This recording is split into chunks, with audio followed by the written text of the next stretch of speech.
नमस्कार। मैं Harivallabh HU Bhatt live में आपका आज फिर से स्वागत करता हूं। दोस्तों, ऐसा समाचारों से ज्ञात होता है कि हिंदुस्तान में परिस्थितियां थोड़ी सुधार पर हैं, लेकिन अभी भी हमें अपना ख्याल रखने की ज़रूरत है, हमें ध्यान रखने की ज़रूरत है। हमें जो सरकार के द्वारा दी हुई गाइडलाइंस हैं, उन गाइडलाइंस को अच्छी तरह से पालन करना होगा, क्योंकि ये जो रिस्ट्रिक्शंस हैं उन्हीं की वजह से इसका कंट्रोल आया है। और अगर हम इसमें फिर रिलैक्सेशन महसूस करेंगे और निश्चिंत हो जाएंगे, तो फिर से ऐसी परिस्थितियों का सामना करना पड़ सकता है। तो मेरी आप सभी महानुभावों से हाथ जोड़कर ये भाव प्रार्थना है कि आप अपने आप को बचा के रखिए। हम अपने पूर्वजों को धन्यवाद दें कि उन्होंने कितनी कठिन परिस्थितियों में हमारे इस वंश को आगे चलाया है। आज ये आपकी जिम्मेदारी है कि आप अपना जीवन जो है उसको आगे बढ़ाइए और आने वाली पीढ़ी के लिए एक मिसाल कायम करिए। मेरी इसी शुभकामनाओं के साथ मैं आपका वंदन करता हूँ, आपका स्वागत करता हूँ। दोस्तों, आज मैं आपके सामने हाजिर हुआ हूँ रामायण का एक चित्रण जो रामायण से हमें मिलता है, और ये हमारे लिए काफ़ी मोटिवेशनल है, हमारे लिए काफ़ी लाभदायक है, हमारे लिए एक बहुत अच्छा मार्गदर्शन है। और इसी के तहत मैंने आज का जो सब्जेक्ट चुना है वो है good time and bad time, अच्छा समय और खराब समय। चलो, इसी सब्जेक्ट को आगे बढ़ाने के लिए मैं एक छोटी सी जो है वो रामायण का एक प्रसंग है जो मैं आपके सामने रखना चाहता हूँ। वो है कि अयोध्या के अंदर रामचंद्र जी का राज्याभिषेक होने वाला था। सब जगह तैयारियां हो गई थी, नगाड़े, ढोल, लाइटिंग, सब जगह से बहुत एक्साइटमेंट था। और राज्याभिषेक की पूर्व संध्या को या पहली रात को कैकेयी के स्वप्न में जो है वो 3-4 लोग आए। वो लोग थे विप्र, धेनु, सुर एवं संत। ये सब इकट्ठे होकर के और कैकेयी को हाथ जोड़ के और उसके सामने खड़े हैं। कैकेयी अचानक उनसे पूछती है कि संतों, मेरे से क्या अपराध हुआ, आपने क्यों मुझे दर्शन दिए? तो सभी भाव विभोर होकर के और हाथ जोड़ के कैकेयी को रिक्वेस्ट कर रहे हैं कि माता, अब आप ही हमें बचा सकती है, क्योंकि जो कुछ भी अब करना है वो आप ही कर सकती है।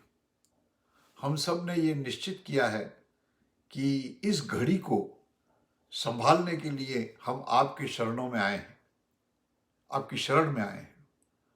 तो कैकेयी ने कहा, मैं क्या कर सकती हूँ? मैं तो इतनी इस पूरे साम्राज्य में मेरा अस्तित्व कोई इतना बड़ा नहीं है कि मैं आपको इस घड़ी में कोई मदद कर सकती हूँ। तो ये सब संतों ने मिल के कहा कि नहीं, मदद आप ही कर सकती हैं और आप ही को करनी है। तो कैकेयी ने कहा, आप आदेश दीजिए।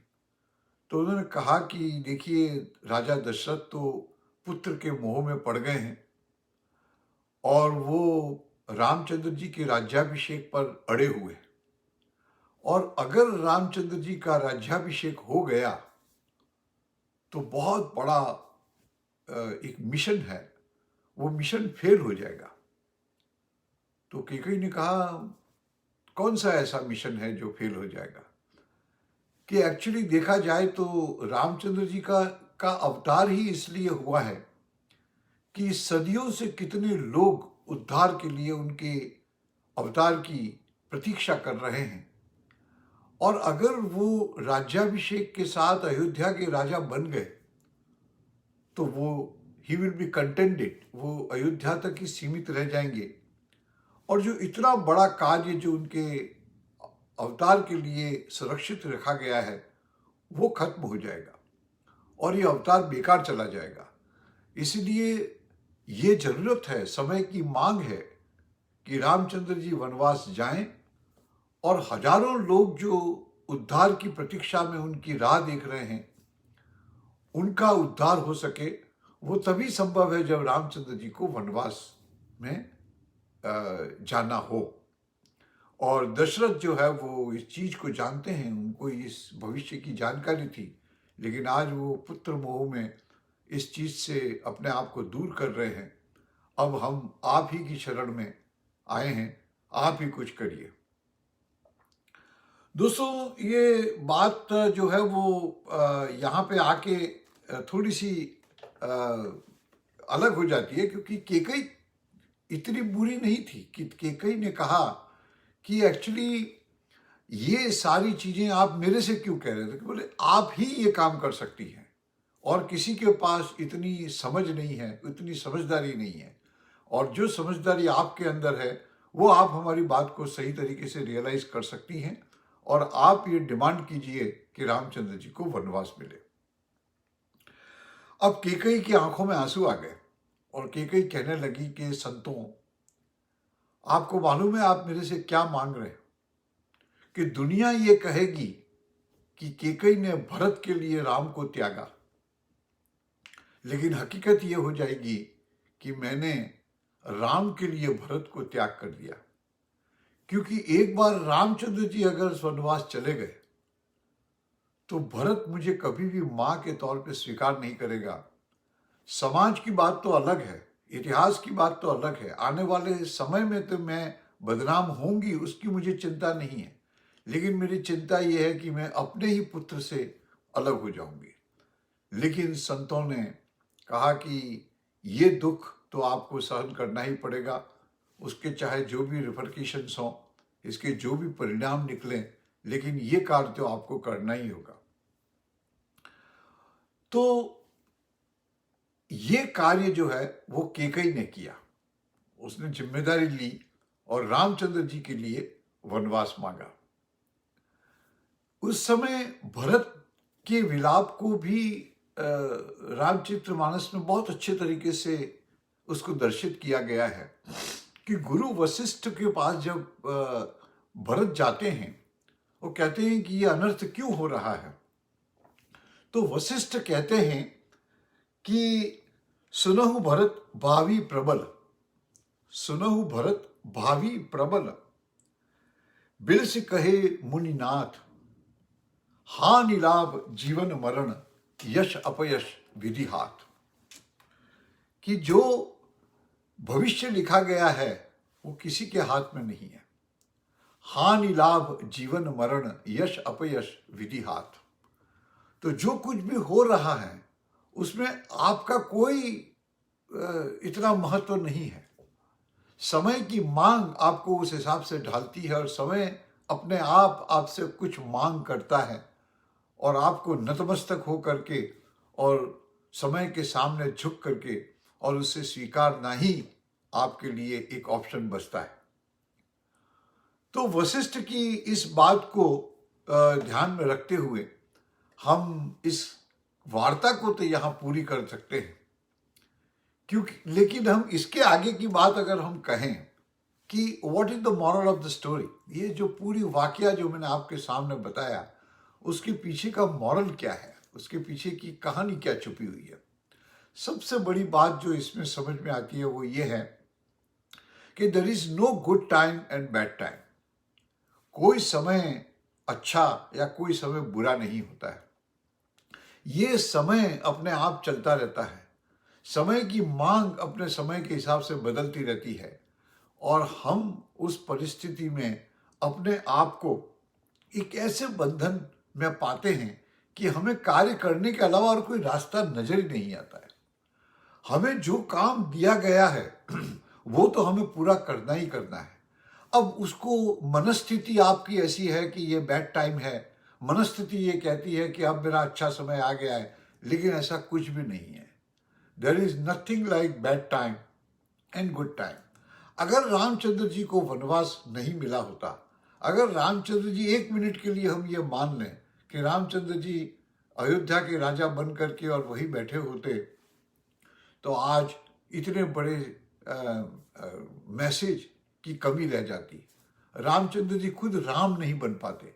तो रामचंद्र जी को राम, श्री राम बनाने का जो प्रोसेस था, वो प्रोसेस उनके जंगल जाने से या वन में जाने से ही सिद्ध होने वाला था। तो हम सब ये समझें कि भाई जो कल राजा बनने वाला था, आज साधु के ड्रेस में ही is going to the jungle, और वो पूरा राज्याभिषेक का पूरा प्रोसेस खत्म हो गया। लेकिन रामचंद्र जी के लिए कोई ऐसा फर्क नहीं पड़ा।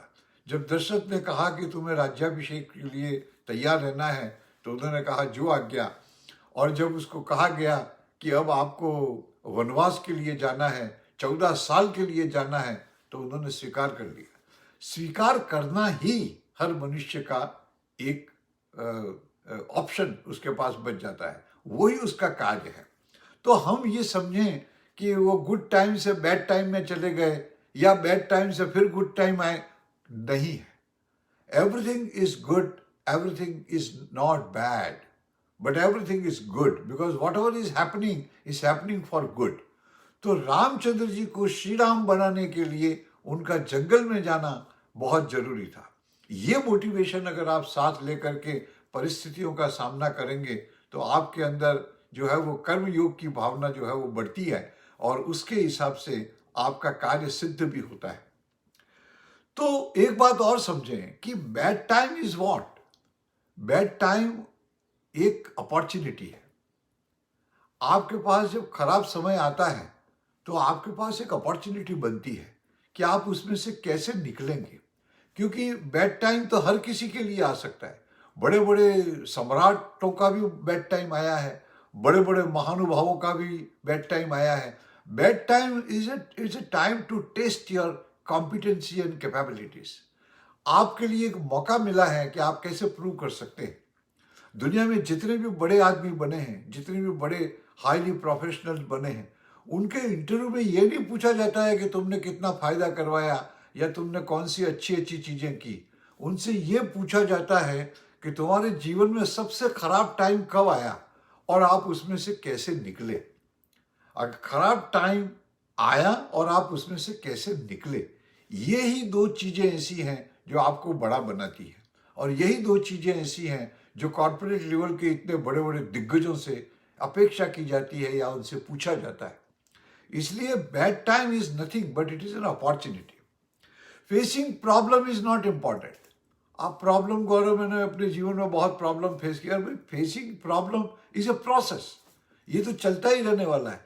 लेकिन उस प्रॉब्लम को आपने कैसे डील किया, उस प्रॉब्लम में से आप कैसे बाहर आए, ये ज्यादा महत्वपूर्ण है, क्योंकि वही आपका कर्म योग शुरू होता है। इसलिए bad time is unavoidable, but how you deal with the bad time is more important. तो आप खराब समय में कैसे अपनी विवेक बुद्धि का इस्तेमाल करके अपने अनुभव, शिक्षा, विद्या सबको एक साथ सम्मिलित करके और किस तरह उसमें फाइट आउट करके और आप उसमें से बाहर निकलते हैं, वो आपका पुरुषार्थ है। तो एक चीज और भी समझनी चाहिए कि जब आप राइजिंग स्टार होते हैं, उस समय अगर कोई आपकी बुराई कर ले, आपका क्रिटिक्स हो जाए, तो आप उसको एहसान मानिए कि भाई उसने ये कहा कि भाई ये तुम्हारा प्रॉब्लम हो सकता है, यहाँ आकर के तुम गलती कर रहे हो या कर सकते हो, क्योंकि वही तुम्हारा सच्चा दोस्त है। जो आपको फ्लैटर करके चने के झाड़ पे चढ़ाता है, वो आपका दोस्त नहीं हो सकता है, वो आपका सबसे बड़ा दुश्मन है। क्योंकि वो आपको आगाह नहीं करता, आपको सावधान नहीं करता कि आने वाले कौन से खतरे से आपको सावधान रहना चाहिए। तो हमेशा क्रिटिक्स को अपना दोस्त मानिए और फ्लैटरिंग करने वाले से बच के रहिए। और एक आखिरी बात मैं आपको ये कहूँगा कि हर अंधेरी रात के बाद एक खूबसूरत सुबह आपकी राह देख रही होती है। अमावस्या की घनी अंधेरी रात के बाद जब दूज का चांद बार जब निकलता है तो आशा की नई किरणें हमारे जीवन में प्रकाशमय होती हैं। तो हमें ये समझना चाहिए कि if bad time is coming, so it's a new opportunity, it is coming to you. If there is no good time remaining always with you, the bad time too will not remain with you for a permanent purpose. Nothing is permanent in this world. तो ये conclusion हम निकालें कि let us do our business. हमें हमारा हमारा जो काम है उस काम को पूरा करते रहना चाहिए, हमेशा हमारे काम में संलग्न रहना चाहिए, और जो अपॉर्चुनिटीज़ हमें मिलती हैं उनको स्वीकार करो। उसकी वो अच्छी हैं, बड़ी हैं, छोटी हैं, ज़्यादा हैं, कम हैं, उसकी सोच से आगे निकल जाइए, और जो आपके हाथ में जो काम है उसको पूरे परिश्रम के साथ, पूरे लगन के साथ कीजिए। और दूसरा कि हम यहाँ बहुत कम समय के लिए हैं, हम कोई परमानेंट पट्टा लिखा करके नहीं आए हैं कि यावत चंद्र दिवाकर हम यही रहेंगे, नहीं। समय जा रहा है, समय तो जाता ही रहेगा। जो छोटा मोटा समय आपको मिला है उसका इस्तेमाल कीजिए, उसको यूज़ कीजिए और अपने जीवन को सार्थक बनाइए।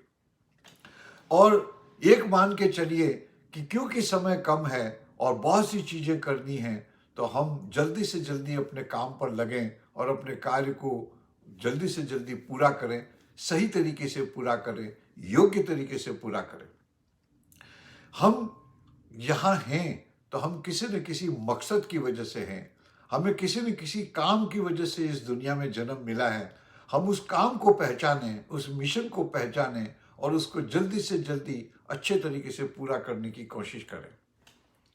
आप जिस किसी को मिलते हैं ये किसी न किसी पर्पस के द्वारा मिलते हैं। आज हजारों लाखों लोग आपको क्रॉस करके जाते हैं, and once in a blue moon few persons ऐसे होते हैं, अगर आप जीवन में कैलकुलेट करने जाएं तो आप ज़्यादा से ज़्यादा 25 या 30 आदमियों के नाम गिनवा सकते हैं, जबकि आप मिलते हैं लाखों करोड़ों लोगों से। तो ये 25-30 आदमी के साथ मिलना भी एक संजोग की बात होती है, वो किसी न किसी पर्पस के लिए आप मिलते हैं। तो जब मिलते हैं तो ये देखिए, या तो मुझे इसको कुछ देना है या इससे मुझे कुछ लेना है। और यही बात जो है उसको हम जल्दी से जल्दी रियलाइज करें, हम अपने टास्क पर लग जाएं और हम हमारे कार्य को पूरा जल्दी से जल्दी पूरा करें। यही आज का ये संदेश है, और मैं इसी के साथ अपनी बातचीत को यहाँ समाप्त करता हूँ, विराम देता हूँ। हम अगली बार अगले किसी विषय पर जरूर मिलेंगे। इस बीच आप अपना और अपनों का ख्याल रखिएगा। Definitely you should take care of yourself. God bless. Take care. Bye bye.